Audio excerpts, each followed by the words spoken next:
The auditorium lights were too bright, the whispers too loud, and the girl standing center stage wasn't supposed to be there. Not really. She hadn't signed up. She hadn't rehearsed. But someone had put her name on the list as a cruel joke. And now, everyone was waiting for her to break.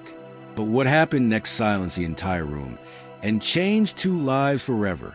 Studio microphone before we dive in. If stories of quiet strength found family and miracles hidden in everyday moments speak to you, hit subscribe, like this video, and join our True Soul Stories family. These aren't just stories. They're reminders that kindness still echoes. Now, let's begin. Single dad helped poor girl asked to sing at school as a joke. Her voice left the room stunned. Her name was Ella Winslow, 14, too tall for her age, with sleeves always a little too short and shoes that didn't quite fit. She lived with her aunt in a cluttered duplex above a laundromat on Pine Street. Her parents? Gone. Her voice? Hidden, except at night. When the world was asleep and the windows were fogged over, she would sing. Soft, shy, just loud enough for the walls to remember her. No one at school knew she could sing, and that was exactly how she wanted it, until the talent show list went up. It was Monday morning when she saw it, a yellow flyer taped lopsided to the glass of the main office. Student Showcase final lineup. The names were printed in bold, blocky letters. Ella hadn't even looked for hers. She'd just been passing by, but then a voice behind her laughed. Look who made the cut. Ella freaking Winslow. Gonna do a duet with the janitor? The laughter was cruel, but not unfamiliar. Ella turned. Savannah Braddock, queen of the hallway, social royalty. She held her phone up, camera rolling. We're all so excited to hear your solo. Seriously, break a leg. Ella blinked at the flyer. Slot number 7. Ella Winslow. Untitled original song. She hadn't submitted anything, but someone had. She ran. Through the halls, out the side door, down the street. Her hands trembled as she pulled out her cracked phone. No texts, no missed calls. She hadn't told anyone she wrote music, not even her aunt. This wasn't a misunderstanding. It was a setup, and it worked. She didn't go to school the next day, or the day after. She stayed curled on the apartment couch, headphones in, drowning in white noise. But the world didn't stop, and neither did the whispering. Then came Thursday, the day she met him. Dean Marlowe was a single dad, 43, a mechanic by trade, a musician by heart. His daughter, Marley, used to sing in this very auditorium before the illness took her voice. And then her. Dean hadn't played piano since. Until now. The school had hired him to tune the instruments before the showcase. Nothing more. He wasn't looking for miracles. He was just doing a job. But when he walked past a music room and saw a girl sitting alone, curled up on the floor with a notebook pressed to her knees, something shifted. Didn't mean to interrupt, he said. She didn't answer. Dean almost left, but then he saw the sheet music. Scribbled lyrics.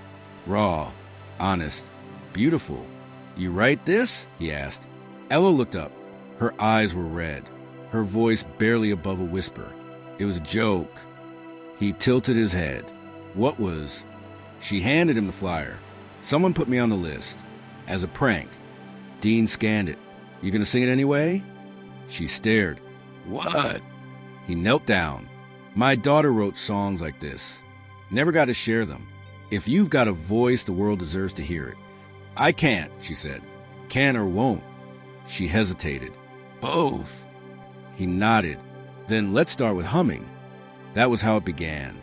Over the next few days, Ella met Dean after school. Not in the music room, in his garage. A dusty space that smelled like cedar and motor oil. But in the corner stood an upright piano, keys chipped but in tune. The first time she sang, it was barely audible. Dean didn't rush her. He played slow, steady chords, waiting for her voice to catch up. She stumbled, cried once, laughed once. Then finally, she sang the full chorus. And something in her changed. She wasn't invisible anymore, at least not here. Dean printed her lyrics onto clean sheets. He bought her a mic stand, gave her Marley's old pendant, a silver charm in the shape of a treble clef. She wore this when she was nervous, he said it reminded her she belonged. Ella clutched it like it was armor, but at school, things got worse. The rumors spread that she'd bribed her way in, that she was going to humiliate herself, that she was mentally unstable. A teacher pulled her aside.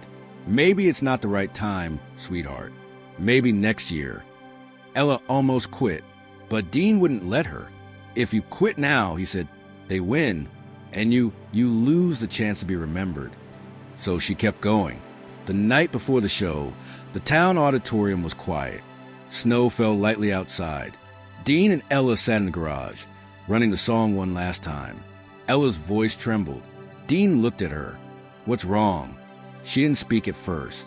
Then she whispered, what if they laugh? He nodded. They might, but sing anyway. Why? Because someone out there needs to know it's okay to sing scared. She closed her eyes. Okay. The next day, the auditorium was packed. Parents, teachers, students, a sea of faces, laughter, noise. Then came slot number 7. Ella walked out, trembling. Her shoes squeaked on the floor. Her hands shook as she adjusted the mic. Dean sat behind the piano, calm, still. Then he played the first chord. Ella closed her eyes and sang. Her voice wasn't loud. It didn't need to be. It was clear, raw, real, the kind of sound that stopped people mid-breath, the kind of voice that carried weight. I thought I was the silence in the room, the space between the noise, but maybe I was melody, just waiting for a choice. By the second verse, the auditorium was silent. Even Savannah sat frozen. Ella's voice rose, not in volume, but in truth, a voice the world tried to hide, a voice that refused to be quiet. When she sang the final note, it hovered, suspended, like a prayer that hadn't landed yet. Then the room erupted, not in cheers, not at first, in stillness, in awe, then standing ovation. Ella stared out, stunned. Dean stood slowly, placed his hand on her shoulder. You did it, he whispered. I don't believe it, she breathed. You better start. But what neither of them knew was that someone had been filming. In the back row, a music blogger, visiting aunt. She posted the clip that night with a simple caption. Girl set up as a joke, delivers the most haunting song I've heard in years. By morning, it had 100,000 views, and growing, but not all attention is kind. What started as praise soon drew criticism. People wanted to know her story. Reporters called the school. Comments flooded in. Some called her a fraud. Others questioned Dean's relationship to her. Accusations, lies, whispers turned to roars. The school called Dean in. You cross a line, the principal said. This could be seen as inappropriate. Dean's jaw tightened. She needed a piano, not a savior. We're suspending the program. Effective immediately. He didn't argue, just walked out. That night, Ella showed up at the garage, only to find it locked. A sign taped the door, closed until further notice. She banged on the door. Dean! No answer. She called. No reply. She left a note. Please don't disappear. You were the first person who heard me. She waited 2 days. No word. Then came the letter, delivered by hand. A school district official. Effective immediately, Dean Marlowe is barred from mentoring students due to a pending ethics review. Ella's hands shook as she read it. She wanted to scream, but instead she wrote a new song, one that didn't beg to be heard, but dared to be. She submitted it to a local youth showcase under a pseudonym. 3 days later, she got a call. You're in. Please confirm your accompanist. She paused, then wrote one word. Dean. She showed up at his house. He didn't answer at first, but when she began humming outside his door, the chorus they'd written together, he opened it. His eyes were tired, but when he saw her, they lit up. You came back. I never left, she said. You got in. She nodded. You playing? Dean hesitated. They might be watching. Then let them. The story wasn't over, not by a long shot, because What started as a joke was becoming a revolution, and the girl once meant to be silent was about to sing a song the world couldn't unhear. The snow melted slowly over the next week, just enough to reveal patches of grass that hinted spring wasn't too far off. But for Lily, everything already felt new. Students who once ignored her now nodded awkwardly in the halls. Teachers smiled more, asked if she was still writing. Even the janitor, Mr. Hawkins, left a handwritten note on her locker door. That song was real. Thank you. But not everyone was cheering. One afternoon, as she crossed the courtyard, a girl named Riley, the one who had originally mocked her, stood leaning against a pillar, arms folded, eyes guarded. Lily felt her chest tighten. She expected the smirk, the sarcasm. Instead, Riley just said, "That was brave. I mean, I didn't think you'd go through with it." Lily didn't know what to say. She nodded, quiet. "You made people listen," Riley added. Then softer, "I've never seen anyone do that before." She didn't say sorry, but she didn't have to. Some words echo louder unspoken. That night, Lily returned to the garage. Dean had cleared the shelves again, preparing a new section of the space. He didn't say what for. "You're building something," she noted. He smiled. "We are." She tilted her head. "You thinking of turning this into a school?" Dean chuckled. "Not quite, but I've been talking with Principal Harmon. We want to open a program here. Something small at first. A weekly space for students to write, sing, record. For kids like you." She blinked. "Like me?" He turned to her. "Exactly like you. Kids with something to say, but no room to say it." She bit her lip, overcome. "Do I get to teach?" "You get to lead." The next few weeks passed in quiet momentum. Lily wrote every day. New lyrics, new melodies. She kept a binder now, the same one her mother had once left behind. She added to it, filled the gaps with songs of her own. It no longer felt like a collection of broken dreams. It felt like a seed blooming in pages. And Dean, he began playing again. At the town spring fair, they were invited to perform. This time, not in a school auditorium, but on a small stage in the town square. The setup was modest. Strings of lights, a portable lamp, a borrowed keyboard. But Lily stood under those lights with a calm she hadn't known before. The song they chose was new, something they wrote together. It started slow. "I used to hide behind my silence." The first few lines drifted out over the crowd like smoke, uncertain, curling through the evening air. "But now I sing because I can." By the second verse, people were swaying. By the chorus, they were singing along. Dean smiled from the keys, watching her. She had grown into her voice, not louder, but deeper, wiser. The crowd didn't erupt. They breathed with her, listened, and when she finished, there was no awkward pause. There was only applause, full, true, and rising. Afterward, Emily joined them backstage, carrying 2 cups of lemonade and the same proud eyes she always wore when she looked at Dean. "That was beautiful," she told Lily. Lily smiled shyly. "I think I'm finally starting to believe it." That night, they didn't go home right away. Instead, they drove out to the edge of town, where the hills met the sky and stars spilled wide across the field. Dean sat on the hood of the truck. Staring up, Lily joined him, her notebook resting on her knees. "I want to write a song about her," she said. "My mom. I think I'm ready." Dean looked over. "What do you want it to say?"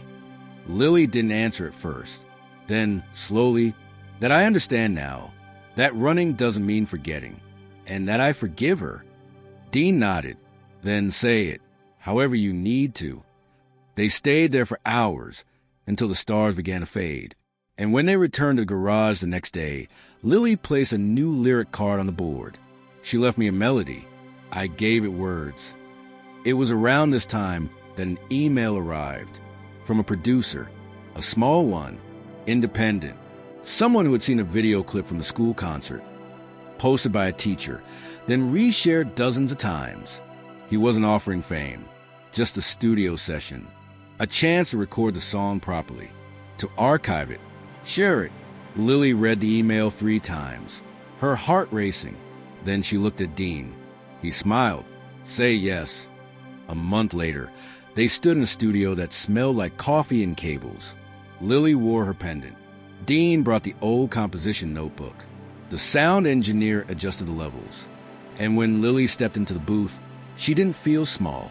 She felt whole. The recording wasn't fancy. It didn't need to be. It was real.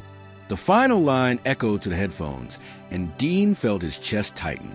I am the song they never finished. The silence after was sacred. That night, back in the garage, Dean placed a mastered track into the wooden box. And beside it, he placed something else. A photo. Lily, standing beside the piano. Dean behind her, her hand on the keys, his eyes on her. They weren't smiling. Not quite, but there was peace in the image. A kind of stillness that came only from healing. And beside that photo, one more card. Not written by Lily this time, but by Dean. It read, she came here with a whisper. She left the world singing. Because she would leave one day. That was inevitable. Not soon, not dramatically. But eventually, as all young people do, she would go off to chase her voice into other corners of the world. But for now, she was here. And for once, that was enough. The garage lights dimmed late that night. But the music, it never stopped. The next morning, Principal Harmon stood before the entire school. She held up a certificate. Every year, she said, we recognize a student who embodies courage through creativity. This year's award goes to Lily Carson. The auditorium exploded with applause. But Lily, standing beside Dean in the wings, didn't move. She looked up at him. Do I go? Dean leaned down and whispered, you've already arrived. She stepped forward, not just into the spotlight, but into her story. And as she took the certificate, one of the 8th grade boys who had once mocked her stood up and began clapping first, louder than anyone else, because something had changed, not just Lily, but all of them. And that, perhaps, was the real miracle. Studio microphone, if this story moved you. Take a second to like this video, share it with someone who needs to hear it, and subscribe to True Soul Stories. Because we don't just tell stories, we tell the ones that remind you why you matter. Every whisper, every note, every scar, they all belong in a song. Your voice deserves to be heard, so don't stay silent. Bell subscribe, comment, and keep the light going, because someone out there needs your story next. Thank you for listening. Stay kind, stay true, stay tuned,